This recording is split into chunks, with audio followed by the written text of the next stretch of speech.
തട്ടുകടയിലെ special cauliflower ബജിയാണ് കേട്ടോ ഇന്നത്തെ നമ്മുടെ റെസിപ്പി എന്ന് പറയുന്നത്.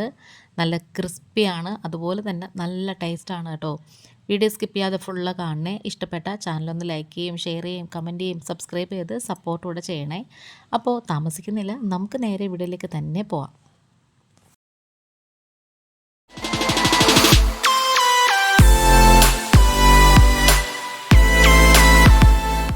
ഈ ഒരു റെസിപ്പിക്ക് വേണ്ടി ഏകദേശം ഇടത്തരം വലിപ്പത്തിലുള്ളൊരു കോളിഫ്ലവർ എടുത്തിട്ടുണ്ട്. അത് അടർത്തി അല്ലികളായിട്ട് എടുത്തതിന് ശേഷം നല്ല തിളച്ച വെള്ളത്തിൽ കുറച്ച് ഉപ്പും മഞ്ഞൾപ്പൊടിയും കൂടി ചേർത്ത് വെച്ചിട്ടുണ്ട്.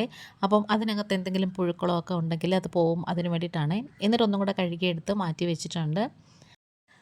ഇനി നമുക്കൊരു പാത്രത്തിലേക്ക് കുറച്ച് കടലമാവും കുറച്ച് കോൺഫ്ലോറും കൂടി എടുത്തിട്ടുണ്ട്.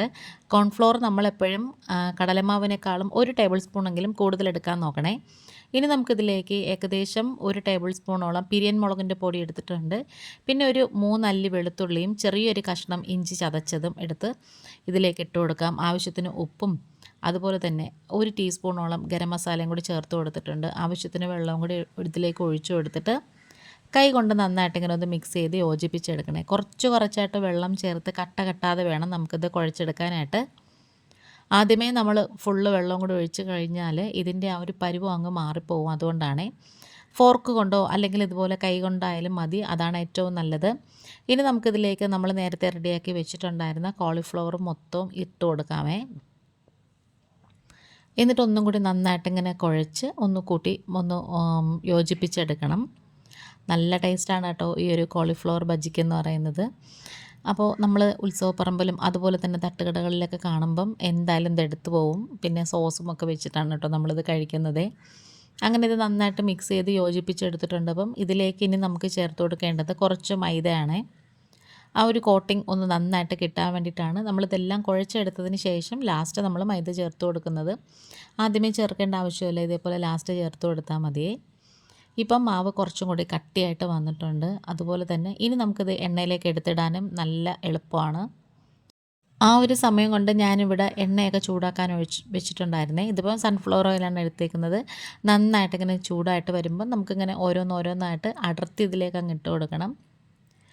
അങ്ങനെ ഒരു വശം മുരിഞ്ഞ് കഴിയുമ്പോഴത്തേക്കും പതിയെ ഒന്ന് മറിച്ചിട്ട് കൊടുത്താൽ മതി. നമ്മളിത് എണ്ണയിലേക്ക് ഇടുമ്പം നന്നായിട്ട് തിളച്ചിരിക്കണേ.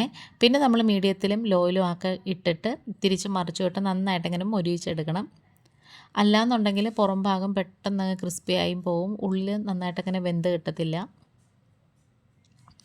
അതുപോലെ തന്നെ നമ്മൾ കോളിഫ്ലവർ കട്ട് ചെയ്ത് ഇടുമ്പോഴത്തേക്കും കുറച്ച് ചെറുതായിട്ടൊക്കെ ഇടാൻ നോക്കണേ. അങ്ങനെ ഇത് ഏകദേശം നന്നായിട്ട് ഇങ്ങനെ എണ്ണയ്ക്കകത്ത് കിടന്ന് മൊരിഞ്ഞ് വരുവാണ്. നമുക്കിത് കണ്ണാപ്പം കൊണ്ടിങ്ങനെ ഇളക്കുമ്പോൾ തന്നെ ആ ഒരു ക്രിസ്പിനെസ് നന്നായിട്ട് ഫീൽ ചെയ്യും.